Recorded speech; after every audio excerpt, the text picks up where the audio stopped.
ما بالهم رافعین ایدیہم فی الصلاۃ۔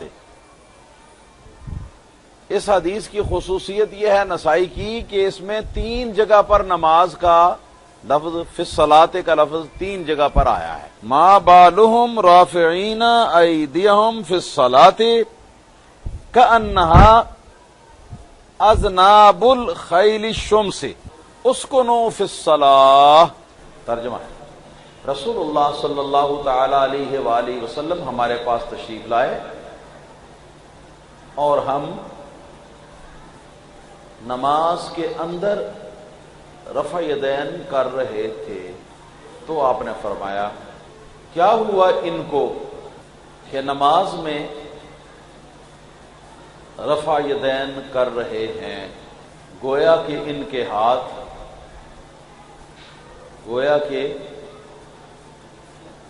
کے ہاتھ شریر گھوڑوں کی دمیں ہیں۔ سکون اختیار کرو نماز میں۔ بس یہ حدیث کا ترجمہ پورا ہو۔ اب جو ہمارا استدلال ہے اس کی وضاحت میں کر دوں۔ اس حدیث کے اندر یہ بات واضح طور پر سامنے آ رہی ہے کہ کچھ لوگ مسجد کے اندر رفع یدین نماز کے اندر کر رہے تھے۔ بات بڑی واضح ہے۔ اتنے میں رسول اللہ صلی اللہ علیہ وسلم تشریف لے آئے تو آپ نے ان کو دیکھ کر ان کے اس عمل پر خفگی اور حیرت کا اظہار کیا، ناراضگی کا اور حیرت کا اظہار کیا، اور سرکار نے اس مقصد کے لیے 3 فقرے ارشاد فرمائے۔ 3 فقرے ہیں اور ہر فقرہ جو ہے اپنی جگہ پر مستقل طور پر رفع یدین کی ممانعت کو ثابت کر رہا ہے۔ پہلا فقرہ کیا ہے؟ ما بالهم رافعین ایدیہم فی الصلاۃ۔ کیا ہوا ان لوگوں کو نماز کے اندر اپنے ہاتھوں کو اٹھا رہے ہیں، نماز کے اندر رفع یدین کر رہے ہیں، استفہام انکاری کے انداز میں۔ تو یہ استفہامی انکاری کے انداز میں یہ فرمانا کیا ہوا ان لوگوں کو یہ رفع یدین کر رہے ہیں، یہ فقرہ اتنا فرمانا جو ہے یہ کافی دلیل ہے اس بات کی کہ سرکار کو یہ پسند نہیں آیا اور یہ کہ یہ سرکار اس سے روک رہے ہیں۔ سرکار کی مرضی یہ تھی کہ ایسا نہ ہوگا۔ دوسرا فقرہ کأنہا اذناب الخیل الشمس، کأنہا گویا کہ وہ کیا ان کے ہاتھ، کأنہا گویا کہ ان کے ہاتھ، رفع یدین کرنے والے ان کے ہاتھ جو ہیں یہ شریر گھوڑوں کی دمیں۔ اب یہ فقرہ جو ہے یہ مستقل طور پر یہ رفع یدین کی نماز کے اندر ممانعت کے لیے دلیل ہے۔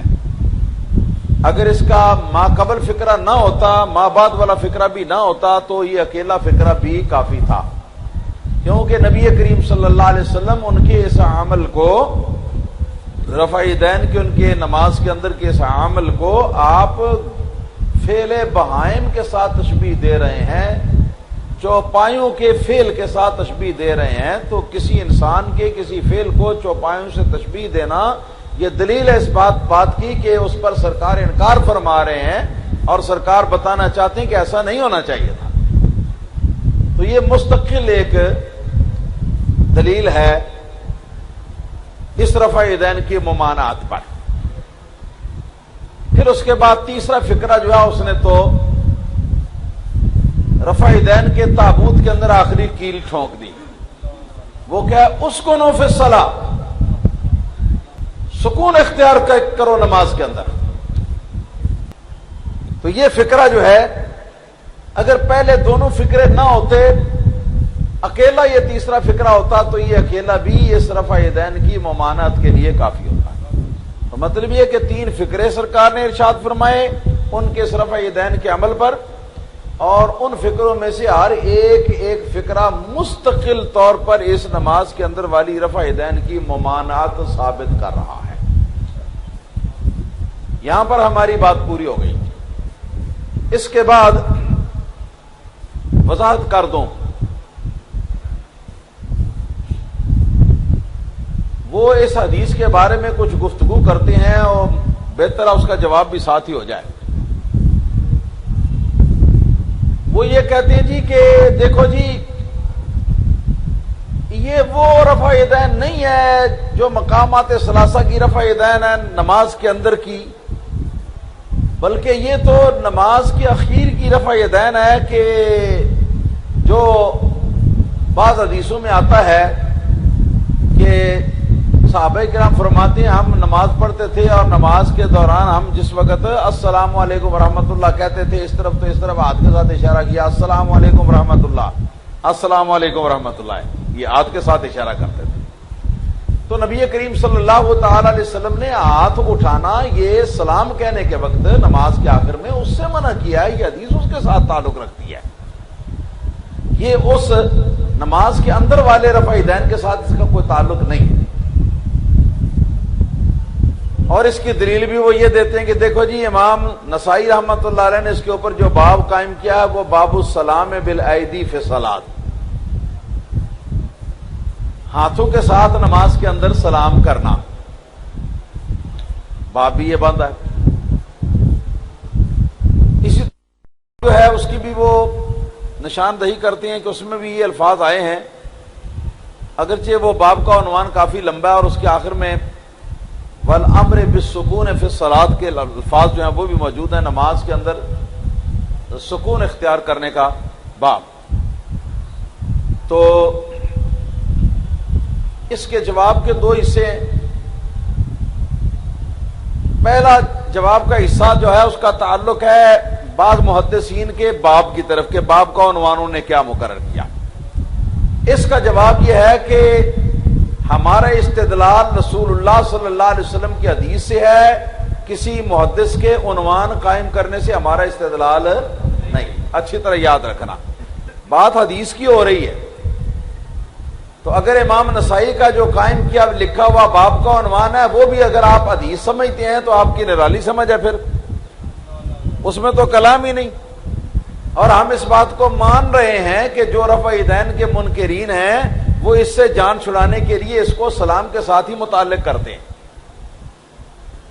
تو لہذا یہ ہمارے مخالف ہیں، چونکہ یہ شافعی مذہب کے ہیں اس لیے یہ ہمارے مخالف ہیں، اور اس وجہ سے یہ رفع یدین نماز کے اندر والا جو ہے اس کے بارے میں اس حدیث کو وہ اپنے مذہب کی بنیاد پر نہیں مانتے، لہذا انہوں نے اس کی تعویل کر دی ہے، اور وہ تعویل جو ہے وہ عنوان کے اندر انہوں نے وہ الفاظ جو ہیں وہ لکھ دیے ہیں باب السلام بالایدی فی الصلاۃ۔ لہذا ہمارے اوپر یہ کوئی حجت نہیں ہے، حجت ہوتی ہے خصم کے مسلمات میں سے، اور یہ نہیں کہ کوئی حنفی دلیل دے تو کسی حنفی کتاب سے دلیل دے وہابیوں کو، تو کون وہابی مانے گا؟ وہ کہیں گے یہ تو تمہارا ہدایہ نا اس میں لکھا ہوا ہے، تم بخاری مسلم کی بات کرو، حدیث کی کتاب کسی کتاب کی بات کرو، حدیث کے الفاظ کی بات کرو، ہم تو ہدایہ کو مانتے ہی نہیں۔ تو اسی طرح ان کا یہ معاملہ بھی ہے۔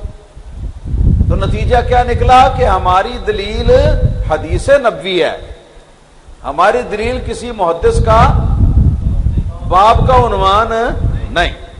اس کو اٹھا کر آپ لے جائیں اپنے گھر میں اپنا دل خوش کرنے کے لیے، اس کو روز اس کو دیکھا کریں، ہمیں اس سے کوئی فرق نہیں پڑتا۔ دوسری بات یہ کہ دراصل بھی یہ بات کیا درست ہے کہ یہ سلام کے وقت کی حدیث ہے؟ وہ کہتے ہیں ہاں۔ دلیل کیا ہے؟ کہتے ہیں دلیل یہ ہے کہ اس سے آگے جو حدیث آئی ہے اس حدیث کو دیکھو۔ ان جابر بن سامرہ، وہ حضرت جابر بن سامرہ سے وہ بھی حدیث مروی ہے، قال كنا نصلي خلف النبي صلی اللہ علیہ وسلم، فرماتے ہیں کہ ہم لوگ نماز پڑھ رہے تھے نبی کریم صلی اللہ تعالی علیہ وسلم کے پیچھے، حضور امامت فرما رہے تھے، ہم اقتداء فرما رہے تھے۔ فنسلم بأیدینا، تو ہم جب سلام پھیرتے نا السلام علیکم ورحمۃ اللہ، تو اپنے ہاتھوں کا اشارہ بھی ساتھ کرتے، ہاتھوں کا اشارہ بھی ساتھ کرتے، السلام علیکم ورحمۃ اللہ، السلام علیکم ورحمۃ اللہ، ہاتھوں کا اشارہ کرتے۔ نسلم بأیدینا، نسلم کا لفظ اور بأیدینا کا لفظ، اپنے ہاتھوں کے ساتھ سلام کرتے۔ تو جو ہی سرکار دو عالم صلی اللہ علیہ وسلم نے نماز ختم فرمائی تو ختم فرما کر ارشاد فرمایا ما بال هؤلاء یسلمون بأیدیہم، کیا ہوا ان لوگوں کو کہ اپنے ہاتھوں کے ساتھ یہ سلام کرتے ہیں، ہاتھوں کے سلام کرتے ہیں۔ کأنما اذناب خیل شمس، گویا کہ ان کے ہاتھ جو ہیں وہ شریر گھوڑوں کی دمیں ہیں۔ اما یکفی احدهم ان یضع یدہ علی فخذہ ثم یقول السلام علیکم السلام علیکم، کیا اتنی بات کافی نہ تھی کہ تم میں جو بھی نماز پڑھتا تو وہ نماز کے آخر میں اپنا ہاتھ ران کے اوپر رکھتا، اپنا ہاتھ ران کے اوپر رکھتا اور صرف اپنے منہ سے کہتا السلام علیکم السلام علیکم۔ بات سمجھ شریف میں آئی؟ یہ دوسری حدیث ہے، وہ کہتے ہیں یہ اور وہ ایک ہی حدیث ہے۔ بس یہ ہے گمسان کا مقام، جس مقام پر وہ بڑی جان توڑ کوشش اور محنت کرتے ہیں۔ کہتے ہیں جی کہ وہ حدیث بھی یہی ہے، اس کے بھی جابر بن عبداللہ راوی، جابر بن سامرہ راوی، اس کے بھی جابر بن سامرہ راوی ہیں۔ تو یہاں سلام کے وقت ہاتھ جو ہے نا ان کے اٹھانے کا یہ ذکر آ گیا ہے، پچھلی حدیث میں نہیں تھا، تو پچھلی حدیث کی یہ گویا شرح ہے۔ تو ہمارا جواب کیا ہے؟ ہمارا جواب یہ ہے کہ کم سے کم حدیث نبوی جو ہے اس کے اندر تو اپنی رائے ڈالنے سے پرہیز کرنا چاہیے۔ دیکھو یہ دو الگ الگ واقعات ہیں، ان کو جوڑ کر یہ ایک بنا رہے ہیں۔ پہلی حدیث جو ہم نے لکھوائی وہ کیا تھی؟ کہاں سے شروع ہوئی تھی؟ قال خرج علینا رسول اللہ صلی اللہ علیہ وسلم ونحن رافع ایدینا فی الصلاۃ۔ جابر بن عبداللہ فرماتے ہیں کہ رسول اللہ صلی اللہ علیہ وسلم گھر سے ہمارے پاس تشریف لائے مسجد کے اندر۔ بعض روایات کے اندر مسجد کے اندر آنے کا ذکر بھی ہے، گھر کا ذکر بھی ہے، گھر سے مسجد میں ہمارے پاس تشریف لائے۔ تو جس وقت سرکار تشریف لائے اس وقت ہم نماز کے اندر رفع یدین کر رہے تھے۔ جو حدیث ہم نے پیش کی اس حدیث کا آغاز یہاں سے ہوتا ہے، جو حدیث انہوں نے پیش کی اس کا آغاز یہاں سے ہوتا ہے کہ کننا نصلی خلف النبی صلی اللہ علیہ وسلم، ہم لوگ نبی کریم صلی اللہ علیہ وسلم کے پیچھے نماز پڑھ رہے تھے۔ یعنی حضور بھی مسجد میں تھے، ہم بھی مسجد میں تھے، حضور مصلی امامت پہ تھے، ہم حضور کے پیچھے مقتدی کی حیثیت سے تھے، سرکار نماز پڑھا رہے تھے، ہم سرکار کی بارگاہ میں نماز پڑھ رہے تھے۔ تو جس وقت سرکار نے سلام پھیرا تو سلام پھیرنے کے بعد سرکار نے ہمیں ڈانٹتے ہوئے یہ کہا کہ ہاتھ کے ساتھ سلام پھیرنے کی کیا ضرورت ہے؟ کیا ہوا ان لوگوں کو یہ ہاتھوں کے ساتھ سلام کرتے پھرتے ہیں؟ کیا یہ بات کافی نہیں کہ اپنے ہاتھ کو اپنے ران کے اوپر رکھیں اور اس کے بعد اپنی زبان کے ساتھ دائیں بائیں السلام علیکم یہ کہہ لیا کریں؟ تو حدیث کا آغاز دیکھو تو دونوں علیحدہ علیحدہ ہیں، حدیث کا اختتام دیکھو تو دونوں علیحدہ علیحدہ ہیں۔ پہلی حدیث کے اندر رافع ایدینا فی الصلاۃ کا لفظ ہے، نماز کے اندر رفع یدین کرنے کا لفظ ہے۔ اس حدیث کے اندر رفع یدین کرنے کا لفظ نہیں ہے، اس حدیث کے اندر فنسلم بأیدینا، ہاتھ کے ساتھ سلام کرنے کا لفظ ہے۔ آج جیسے آج کل بھی آپ مثال کے طور پر دور سے کوئی آدمی آپ کا واقف کار گزر رہا ہوتا ہے تو اس کو دور سے دے کر اس طرح کر دیتے ہیں آپ۔ تو ہاتھ سے سلام کرنے کا لفظ دوسری روایت کے اندر موجود ہے، پہلی روایت کے اندر نماز کے اندر رفع یدین کرنے کا ذکر ہے۔ اور یہ کہ سلام جو ہوتا ہے وہ نماز کے اخیر میں ہوتا ہے، جیسے تکبیر تحریمہ نماز کے آغاز میں ہوتی ہے، اس طرح سلام اخیر میں ہوتا ہے۔ اور یہ دونوں نماز سے باہر ہیں، نماز کے افعال سے باہر ہیں، یہ دونوں اوقات جو ہیں۔